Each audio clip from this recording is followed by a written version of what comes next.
السلام علیکم ورحمت الله وبرکاته و مغفرته. محترم خور پوښتنه کړې ده چې یو خور د خاوند سره ضد کوي په دې وجه باندې چې هغه بله ښځه کړې ده. دغه ضد کول دا ګناه لري که نه لري؟ محترمه بیخي عظیمه ګناه لري. که مو میړه راضي کوي الله به در سره راضي سي، د الله رسول به در سره راضي سي. حرام وی ما راضي کوي په روا باندې راضي کوي. که چیرې د بې عدلي کوله عدل یې نه کوه هغه د ده جرم دی. په ورځ قیامت به الله جل جلاله ورڅخه پوښتنه وکړي او پر تا باندې حق لري. شیطان قسم قسم دوکې ښځې ته ورکوي. جابر رضی الله مبارک وایي رسول الله صلی الله علیه وسلم فرمایلی دي ان ابلیس یضع عرشه علی الماء. ابلیس تا خپل کټ پر اوبو باندې کښېږدي، بیا لښکرې واستوي چې ولاړ شي امت مسلمه د رسول الله صلی الله علیه وسلم په ګناهو په نارواو مبتلا کړي. نو هر یو چې راشي وایي فعلت کذا و کذا، پلانکی کار مې وکړي، پلانکی باندې مې زنا وکړل، په پلانکی مې لواطت وکړي. دی څه ورته وایي ما صنعت شیئا، هېڅ دې هم نه دي کړي. یو شیطان ورته راشي هغه وایي بل څه نور پاته دغه عمل مې وکړي حتی فرقت بینه و بین امراته. د ښځې د میړه په مابینځ کې مې جلاوالی راوستی، لرېوالی مې د دې په مابینځ کې مې لرېوالی راوستی. شیطان څه ورته وایي انت تا ډېر ښه کار کړی دی، بیخي عظیم کار دې کړی دی، بس ته د انعام مستحق یې. حدیث مسلم روایت کړی دی په کتاب المنافقین کې او دغه رنګه حدیث نمبر 3 صفحه نمبر 950 ترغیب والترهیب جلد نمبر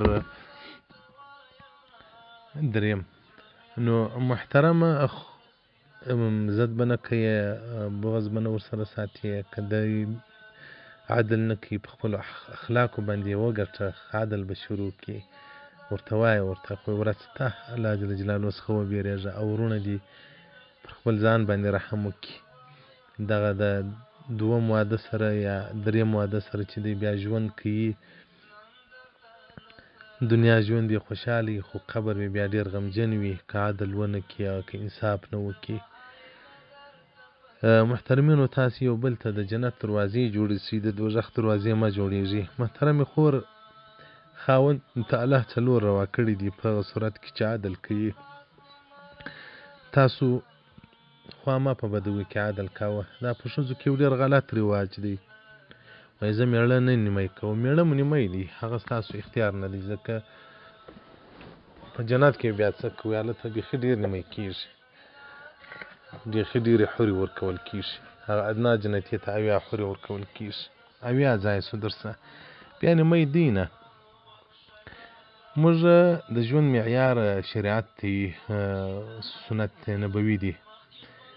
د رسول الله صلی الله علیه وسلم سیرت وګورئ، څو بیبیګانې وې د صحابه کرامو. هو نارینه به عدل کوي، عدل په خوراک په شانو کې، د څښاک په شانو کې، په لباس کې به کوي او په پروت کې به کوي. یوه شپه به د یوې سره پرېوځي، بله شپه به د بلې سره پرېوځي او پاته دغه د زړه محبت چې د یوې سره ډېر وي د یوې سره لږ، په هغه باندې نارینه الله سړی نه نیسي، الله جل جلاله سړی نه نیسي په دغه باندې چې یوه ډېره په زړه کې در باندې ګرانه ده. ظاهرا بې نه ښکاره کوي، دی به نو نه کوي نارینه چې هغه زړه ښځه کې بیا چورت نه وي، نه هغه زړه ښځه کې بیا په فکر کې لا نه وي. نو زه یو مشوره هغه خلکو ته ورکوم چې دوم واده لري او هغه خوندو ته ورکوم چې بنې لري. یو دیني مشوره در کوم، تاسو یې تجربه کوئ، عملي یې کوئ، انشاءالله بیا به ما ته دعاوې کوئ. پر نارینه چې هر یوه ګرانه ده، نو چې پر ده ګرانه ده نو پر هغې به هم ګران وي. ورته ودې وایي چې بیبي ژوند به خوږ کړو، مشره ښځه ده، پر تا حق لري، ما سره یې ستړي ګاللي دي، ته که ما خوشحاله کوې زما د مشر بیبي سره ژوند نیک ژوند کوه، بس هغه ستا مشره ده، ته یې کشره یې، خدمت یې کوه. دا ښځې مسلمانانې دي، دومره بې رحمه نه دي. دا چې ته دلته چمک شروع کړي دي باره مجبوره دي چم به در سره کړي. نو ستا هغه نازولي یا د لاس بډۍ هغه داسې وروځه چې ته زما د ښځې خدمت به کوې. نو دا بل خو زړه د اولادونه یې ډېر دي، نو چې دا ستا بیبي ستا په خاطر باندې د الله دپاره خو هغه هم یو مسلمانه ښځه ده، د هغې خدمت کوي، د هغې سره ښه کوي، هغه به دومره ورباندې مهربانه سي لکه مور چې پر لور باندې مهربانه کېږي. ګوره اخلاق حسنه او دینداري، مینه او محبت راوړي. داسې بعضو خلکو ته ما څه تجربې ورکړي دي او یو څه نبوي ژوند مې په لاس ورکړی دی. هغه وایي مولوي صاحب ژوند مې ژوند سو او ښځې دي بیا دغه زړه ښځې دي، دا فکر وکړي له ځان سره چې زه خو د زړه سوم، اولادونه مې دي، هره شپه د خاوند خواهشات نسم ورپوره کولی، نو زما په وجه ولې خاوند زنا وکړي، زما په وجه ولې خاوند په نارواو اخته سي. اجازه به ورته وکړم ښځه دې وکړي، یا یې ښځه په راوړې ده، ګزاره به ورسره وکړم، مشره دې هم ګزاره شروع کړي، دینداري شروع کړي. ښځو خو طبعا دا نه پیرزو کېږي چې بله ورباندې راوړي. یو د وردګو یو حاجي صاحب و، پاکستان کې واده کړی و، نه هجرت په ټیم کې، نو بیا 15 کاله تېر سو، د دې دویمې ښځې څخه هم اولادونه وسول. دی په یو موسسه کې و، کله به په افغانستان کې و، کله به په پاکستان کې و. 15 کاله بعد په کابل کې هغه زړو اولادو ته وویل، دی هم سپین ږیری سو، زړو اولادو ته یې وویل چې ستاسو خو نور ورونه هم سته په کوټه کې دي، هغو ول و بابا زموږ ستا در خلاصېدی چې تا دونه ډېره مسافري کوله. اجاڼۍ ناسته ده، د ولاړې نه ده، پر لکړه باندې ولاړېږي. هغه وایي چېسته زامنو؟ زامن وایي بابا خو ډېر وختي واده کړی دی، اوس هغه زامن را لوی سوي دي، ودونه یې کړي دي. بابا وایي هغه هم راولئ. ول دې پر ژړا باندې لرګی کښېښوئ، لو بخارۍ کې ښه تا پر ما دومره راوړه. هغه ورته شرم وکړه، سپین سرې ښځه یې تر اوسه پورې هېڅ مشکل نه و چې خبره سي ولې ژړل. نو ښځې خو دغه ډول دي، دغه نو نه یې خبره چې اوس د دوی غیرت یې نه مني، نفس یې نه مني، شیطان یې نه مني، نه په پوهېږم.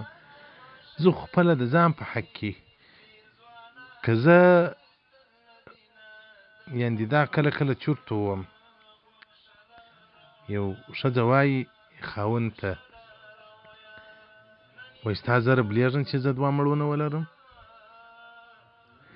که شریعت جواز ورکړی وای چې ښځه دې 2 مړونه وکړي، 3 مړونه دې وکړي، 4 مړونه دې وکړي، زما دا یقین دی چې نارینه‌و به بیا هېڅ مشکل نه وای جوړ کړی. شریعت روا کړی دی روا، شریعت حرام کړی دی حرام. دا چې اوس د ښځې دپاره یو مېړه دي، د نارینه دپاره 4 ښځې دي، بس شریعت تی ورته تسلیمیږي به. اوس ګوره د موسی علیه السلام په زمانه کې بادشان حرام په موږ کې حلال، په موږ کې بعضې شان حرام، په هغه وختو کې حلال. اوس شراب دی په موږ کې حرام دی، مسلمان شراب نه خوري، خو داسې امتونه وه چې په هغو کې حلال وه. دغه شراب دی په جنت کې بیرته حلال دی، هلته بیا خورو. الله دې مو ورولي، دومره به وچښو په جنت کې. نو محترمینو، معیار د ژوند شریعت کوي، قبر به مو ښایسته سي، ژوند به مو ښایسته سي. والسلام علیکم ورحمة الله وبرکاته.